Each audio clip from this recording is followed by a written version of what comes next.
Chicago Bears' final preseason game against the Kansas City Chiefs will give us our first look at some important new faces on the roster.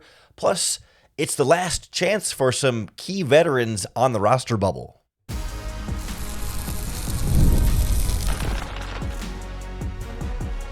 You are Locked On Bears, your daily Chicago Bears podcast. Part of the Locked On Podcast Network, your team every day. This is Locked On Bears, and I'm your host, Lauren Cox. I'm here to bring you your daily, in-depth Chicago Bears news and analysis.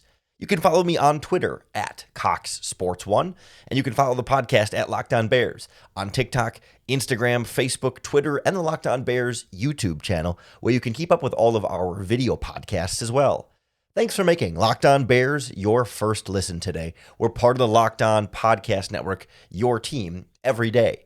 And on the show today, we're going to preview the Bears' final preseason game against the Kansas City Chiefs, starting with the starters and what we want to see from that group as they get just a little bit more action before the regular season. But then we'll turn to the debut of some key new faces on the Chicago Bears, not only a new running back, but also a couple of young players who haven't played yet this preseason that should be in line to hopefully make their debut and show us a little bit of what they have, because we just haven't had a chance to see it yet. And it'll also be a big last chance for some players on the roster bubble that might not make the team, but could they impress enough in one final preseason game to sway Ben Johnson, Dennis Allen, and Ryan Poles to keep them around? Well, we'll see what they have in store for us. But as always, we should start with the starters, who we've talked on this podcast before about how I don't necessarily think the starters should be playing in this game, but they are.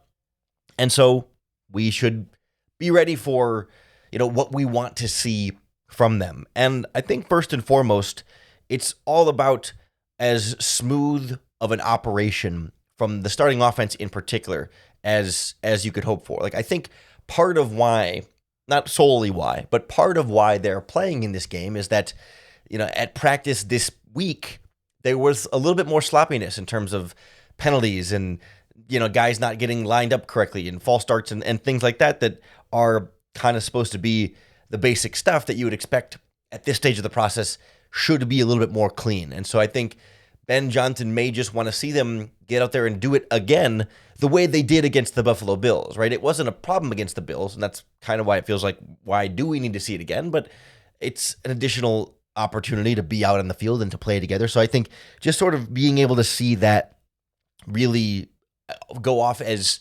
flawlessly as possible. I mean, they had a holding penalty against the Bills, right? It doesn't have to be perfection per se, but the easy stuff, the non-self-inflicted wounds, or the self-inflicted wounds should not be part of what we see with the starting offense on Friday.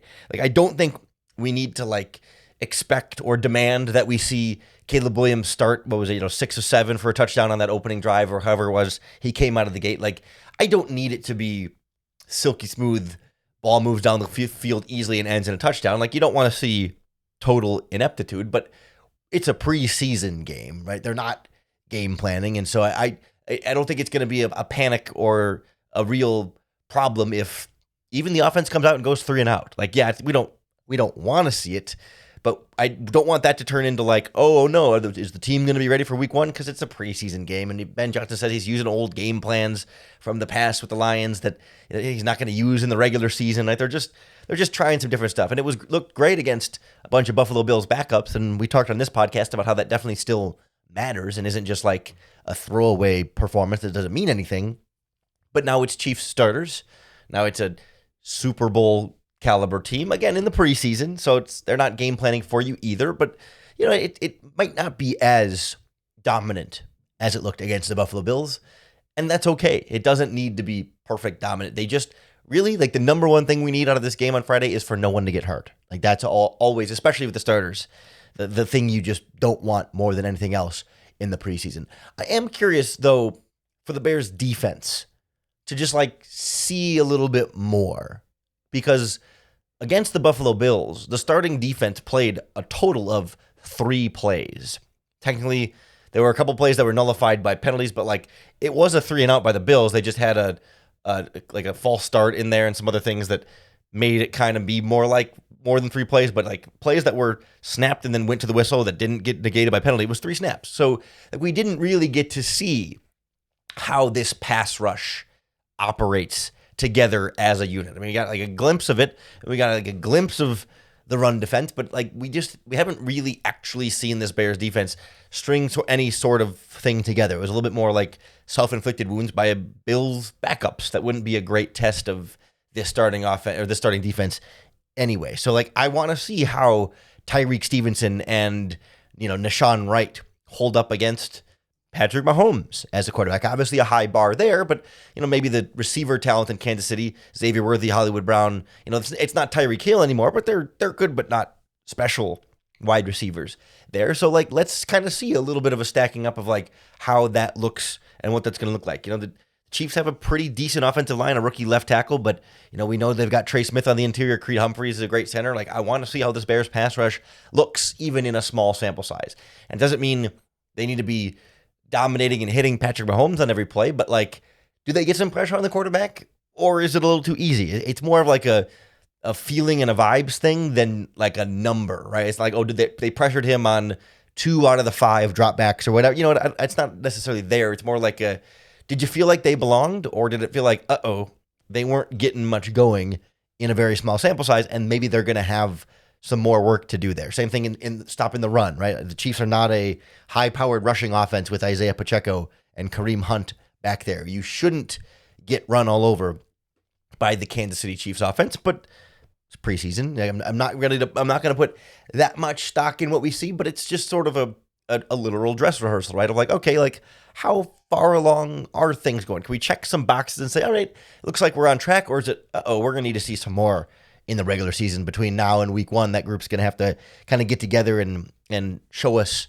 a little bit more. I'm honestly feeling the same way about special teams, just to throw them in here, right? The Bears haven't been able to do much in the return game, have given up a couple of, not like mega returns, but longer returns. I'd just like to see if the starters, the starting, first team special teams units out there, plus the starting defense, plus the starting offense, like just show me just a little bit more of, all right, things are on track. It's not perfect, but everybody's kind of looking the part and feeling like they're progressing in the right direction. And then we can feel a little bit better heading into the week off before week 1 and know that Minnesota Vikings are coming down for that first game, and we're going to see how this team stacks up against a division rival right away. Again, I don't expect we'll see that much from the starting offense or defense, probably 1 drive, maybe 2 at most. And then we get into the backups, right? The extended time for guys fighting for their 53-man roster spots, the second and third strings that have also looked pretty good so far this preseason. But it should also be, if things continue on the track they are now, an important debut for a couple of Bears rookies that haven't played at all throughout the preseason, missed most of training camp. But this is a good opportunity that if they're truly good to go now, to get a bunch of run and just knock some of the rust off and put them out there, even if they struggle, just to kind of let them play NFL speed preseason action. So we'll check in on a couple rookies, plus the latest free agent signing that we should hopefully see all of them on the field on Friday. Next on Locked On Bears. This episode of Locked On Bears is presented by Yahoo Fantasy. It's the best time of year. NFL kickoff is almost here, and that means fantasy football season is back in full swing. And this year, Yahoo Fantasy is turning things up with a fantasy football experience like never before. I play on Yahoo Fantasy, and you should too, whether you're a first-timer or making a veteran, making your 1,000th league of fantasy football. And they're celebrating 28 years at Yahoo Fantasy. And so for those 28 years of fantasy football greatness, Yahoo Fantasy is dropping 28 big new features over 28 days throughout this month of August. So to kick things off, they dropped Yahoo Fantasy Guillotine Leagues. It's a killer new way to play fantasy football on Yahoo, where the lowest scoring team gets eliminated each week until there's only one team left standing. So with the season around the corner, now's the time to get your league together and give this new game mode a try. If you're more into the classics, that's fine. You can always still play in head-to-head private leagues or join a public league as well. Stay tuned for more killer announcements and start playing Yahoo Fantasy Football now at yahoofantasy.com/LockedOnNFL. so far this preseason, we have not seen second-round defensive tackle Shamar Turner or fifth-round cornerback Zay Frazier. But both have been back at practice in some capacity, and I'm really hoping we get to see both of them get a bunch of playing time in this preseason game. I think given how much time they've missed up to this point in camp and the preseason, that even if they're 100% good to go now, we shouldn't expect either to play any kind of major role in the regular season, or at least not in the first half of the regular season. Like we saw Karan Amagaji deal with this last preseason, right? Where he missed all of training camp and all of the preseason. And when he did get out on the field halfway through the year, he looked pretty lost and in way over his head. And we should basically kind of assume a relatively similar version of that for Turner and Frazier. And obviously, Amagaji was more of a raw prospect coming out. Turner certainly played a lot more football than Amagaji did. Frazier is kind of a late bloomer, hasn't played a ton of football, so he may be a little bit more raw and a little bit closer in comparison to that. But I hope that they allow them to just kind of play through it and work through the trouble and the mistakes that they might make in a third preseason game, because not only is it a preseason game, but it's the third preseason game, like the one that somehow means even less than the other two, at least from a perception standpoint. Obviously, they all actually mean the same thing. But we'll see if Turner is truly healthy enough and ready to go. I don't know the exact extent of his recovery and like if he's good to go and do 100% everything, or if they're still sort of slowly bringing him along. And I wonder if that could affect his playing time. And then Zay Frazier missed time not with an injury, but I believe the Bears just kind of said he was dealing with personal issues and was excused essentially for some sort of thing in his life away from the football field that we have no idea what it was. And I hope it has been resolved in some sort of positive, meaningful way, and that he's not just like, well, it's still ongoing, but I got to get to work or whatever. Like I have no idea, but I just hope that he's able to put whatever it was or is behind him and resume his football career and, show some of the promise that defensive backs coach Al Harris saw that really made him fall in love with Zay Frazier early in the draft process and make him like his guy in the draft that he wanted the Bears to get. So I would assume though, because Frazier's wasn't an injury, all it really is at this point now is just like getting back up into game shape. I mean, I'm sure I'd like to think he was doing some kind of working out and at least staying in shape, but there's a difference between staying in shape at home and then like football, NFL game shape. But I would think he's been back at practice for a few days now, that he should be able to have ramped up decently enough to then be able to get out there and go full go. And so I would imagine once Tyreek Stevenson and Nashawn Wright exit the game as the starters, I'd like to see Zay Frazier get right in there right off the bench. In previous preseason games so far with Frazier not available, we've seen Trey Flowers and undrafted rookie free agent Jeremiah Walker be the next two cornerbacks off the bench. It was Terrell Smith before he got hurt twice, in each preseason game. But like next up on the depth chart had been Flowers and an undrafted rookie free agent. I would like to think, even with no practice or anything, that the Bears would give their fifth round rookie the opportunities ahead of an undrafted rookie, even if that undrafted rookie has impressed them. But we'll see how they rotate it out. They also brought in a couple of veterans off the street in the last couple of weeks, Mekhi Gardner and Caleb Hayes, who may get some, third string reps in there, because we're not going to see Jalen Johnson. Kyler Gordon has been back at practice in a limited basis, but we're not going to see Kyler Gordon. And even if their starters played, it wasn't going to be that much. Like it's going to be a lot of Trey Flowers, a lot of Jeremiah Walker, and then hopefully a lot of Zay Frazier on the back end in the secondary.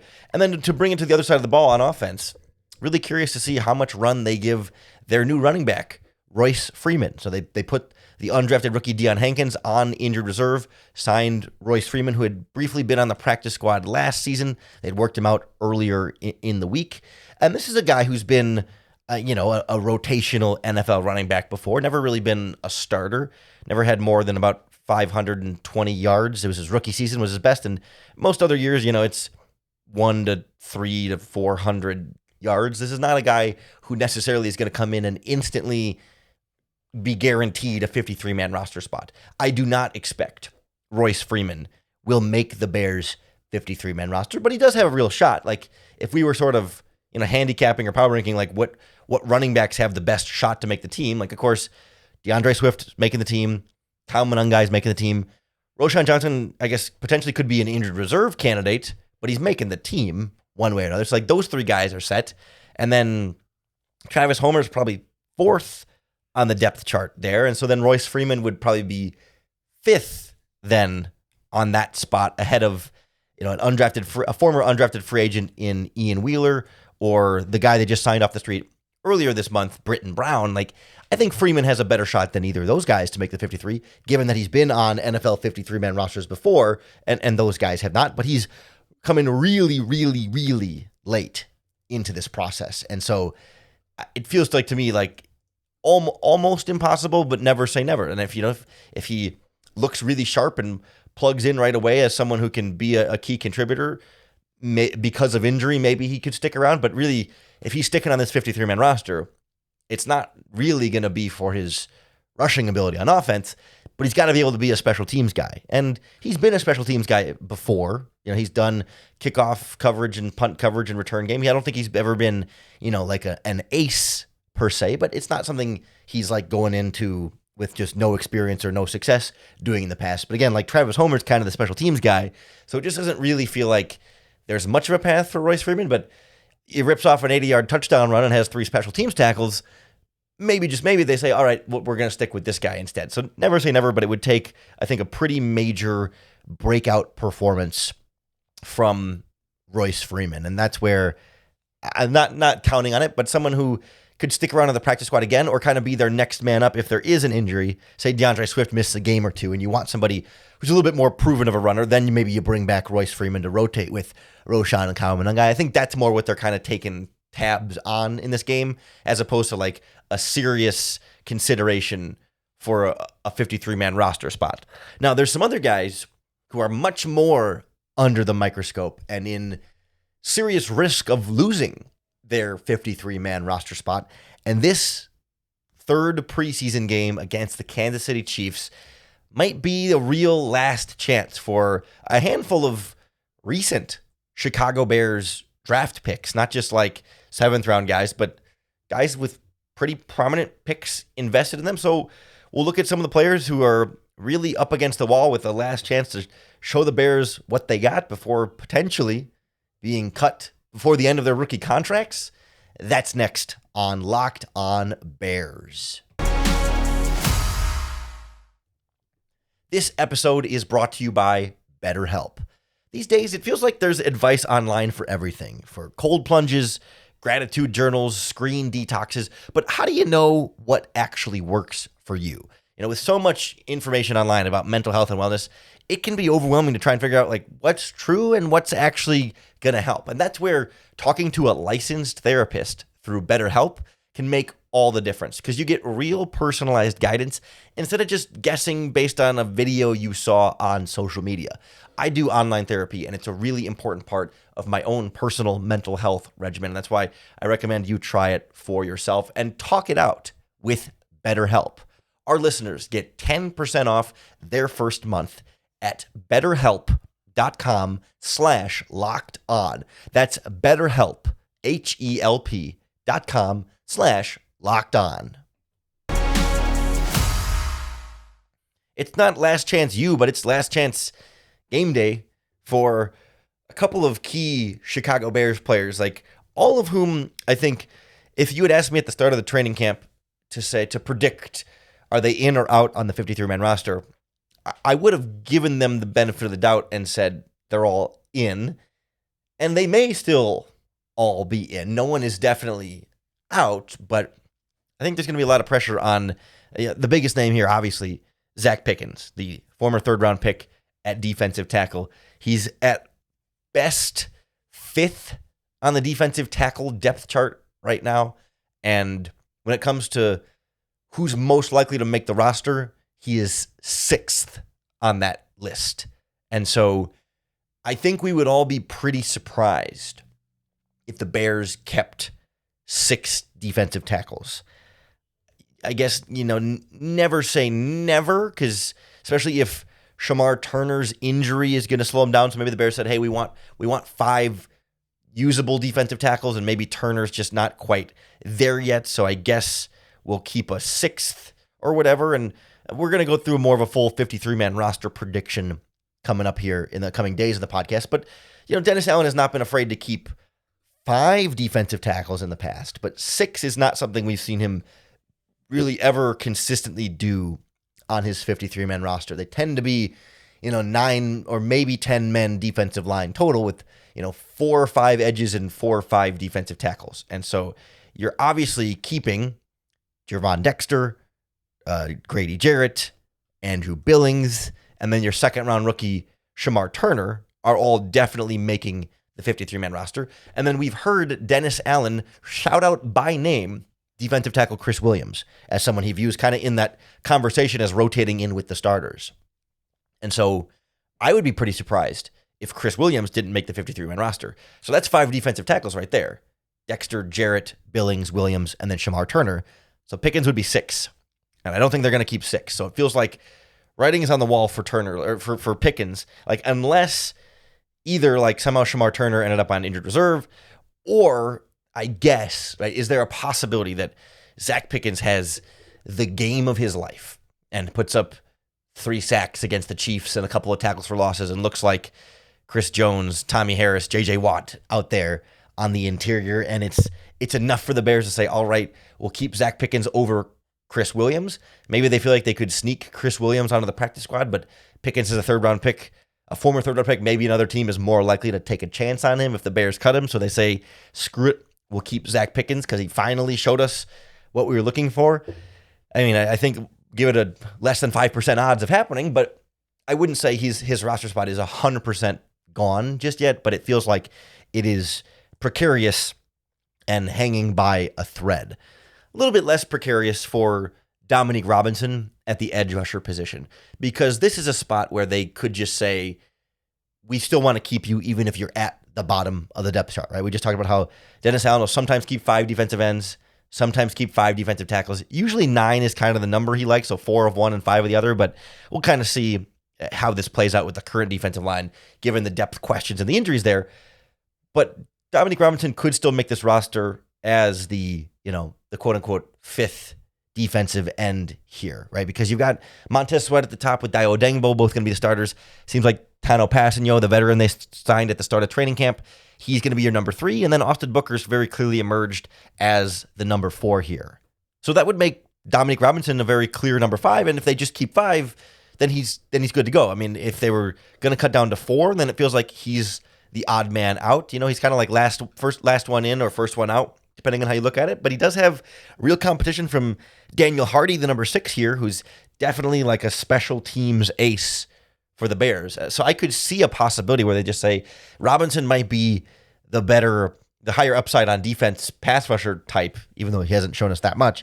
But Hardy's so much more valuable on special teams, even though Robinson's valuable on special teams too. So that's kind of the challenge here. It's like if Hardy's the better special teams player, but the worst pass rusher, and Robinson's the better pass rusher, but at least a good enough special teams player, then you're probably keeping the pass rusher over the special teams player, just given that like you're not necessarily counting on defensive ends as much in special teams. Like special teams matters more at the backups for safety, cornerback, linebacker, wide receiver, running back, but the trenches a little bit less so there. So I think I would lean safe for Dominique Robinson, but a big preseason game against the Chiefs could really cement that, or if he struggles out there and really doesn't look good, and Daniel Hardy does, maybe he could still play his way off of the 53-man roster, just as some other guys might play their way on.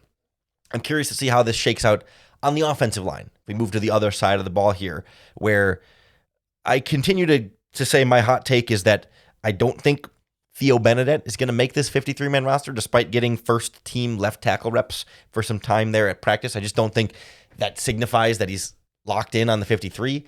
I think the Bears look at Theo Benedett and say, we can absolutely cut him and get him on the practice squad without anybody taking him from us, and we would rather keep the other offensive tackles. Braxton Jones, Darnell Wright, of course, Ozzie Trapillo, and then Karan Amagaji. Like, even if Karan Amagaji hasn't been good, you're not cutting a third-round pick before the start of his second season. Like, he still has the potential and the tools. Like, the only time you ever do that is if there's, like, real off-field issues or, something extraordinary happening there. But, like, Amagaji's making this 53-man roster and Trapillo's making this 53-man roster, those are both going to be top backup offensive linemen for you. So you're not keeping a fifth offensive tackle in Theo Benedict. But the caveat here is that Ryan Poles mentioned the idea on I think it was a radio interview of Theo Benedict playing guard. And potentially, could he make the 53-man roster as a guard? Like, could you keep Amagaji, Ozzie Trapillo, and Theo Benedict all as backups? And then, Ryan Bates probably be the other one there because he can play center. And then you could have Benedict play backup guard. You could have Amagaji play backup guard. Trapillo could still be the swing tackle. And those guys could be hybrid tackle guard options. Like, that's a real possibility. But that's what I want to see in this third preseason game. Do they try Theo Benedict at guard to see how he holds up against real competition in a real game? Or is he just playing second string left tackle and we never really get to see that versatility from him? Another name I'll throw in on the offensive line as a last chance guy is Jordan McFadden, he's played some NFL snaps before. I think he was with the Chargers this past season and I think he's even started a game or two in his career. He's looked really good to me as the backup right guard, and it depends on who the Bears want to keep where there. Like we said, Amagaji, Trapillo, and Brian Bates feel like the three backups that are guaranteed to be on the team. So then do they keep 9 offensive linemen or 10, or do they stick at 8? Because that 9th offensive lineman could be 6th-round rookie Luke Newman, could be the aforementioned Theo Benedict, or it could be Jordan McFadden as the most experienced of any of those 3 players are there. If the Bears just want a guard who's played some actual guard in the NFL, as opposed to Benedict or Newman, who haven't played, Benedict or Amagaji or Newman, who haven't played NFL snaps at guard, I could see McFadden as a dark horse to make this 53-man roster in a big game against the Chiefs, a nice, clean pass protection game, and mauling some guys in the running game. That could be just enough to kind of put him over the top and get him on this 53-man roster as well. And then we'll throw in at wide receiver here, Tyler Scott, maybe undrafted Frazier rookie Ja'Day Walker as well, only because we've seen Ben Johnson keep only 5 wide receivers sometimes. And Tyler Scott's number 6 on this depth chart. Obviously DJ Moore, Rome Odunze, Luther Burden, Olamide Zaccheaus, those 4 of the top 4 are locked in. Devin Duvernay is a kick returner, number 5 wide receiver for sure, locked in. Those 5 guys are set. And some Lions teams only kept 5 wide receivers. And so if Ben Johnson only wants to keep 5 wide receivers, Tyler Scott's the odd man out. That 6 wide receiver is going to be purely a special teams decision by Richard Hightower, more so than a Ben Johnson, how many wide receivers do I want on my team? So Scott's been a pretty good special teams player, I would imagine. If they want him for special teams, they'll keep it's Tyler Scott as number 6 or none at all. I mean, unless Ja'Day Walker can really, really impress. He almost blocked that punt against the Bills last week, but I don't think he's got a real shot, even though he's flashed a little bit on offense. He's going to be a practice squad guy for them for sure this season. But, if Tyler Scott can make a couple special teams tackles, maybe a couple nice catches on offense, remind the Bears, like, hey, as a 4th-round pick, I still got a lot of potential and I can still flash and do these things for you, then he can cement that spot as the 6th wide receiver. And if he doesn't do much, maybe Ben Johnson and Richard Hightower say, we're fine with 5 wide receivers, and Scott's time in Chicago ultimately comes to an end. I think there's a lot at stake for a lot of these guys, and that means plenty for us to tune into on Friday night. So make sure that you're tuned in and coming back to the Locked On Bears podcast on Monday when we break down everything we saw and learned in that game. Then we'll be putting together a 53-man roster prediction as well, and so much more. So that's why you got to hit the subscribe button on YouTube or wherever you listen to podcasts, because that's going to be the best way to keep up with all of our daily, in-depth Chicago Bears news and analysis.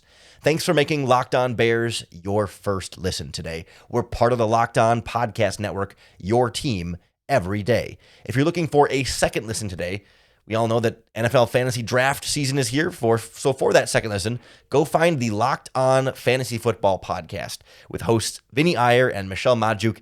They help prep you for your fantasy draft and help you become the most informed manager so you can take home your league's trophy this season. Find Locked On Fantasy Football on YouTube or wherever you get your podcasts. Then coming back on Monday for another episode of Locked On Bears and another opportunity to bear down.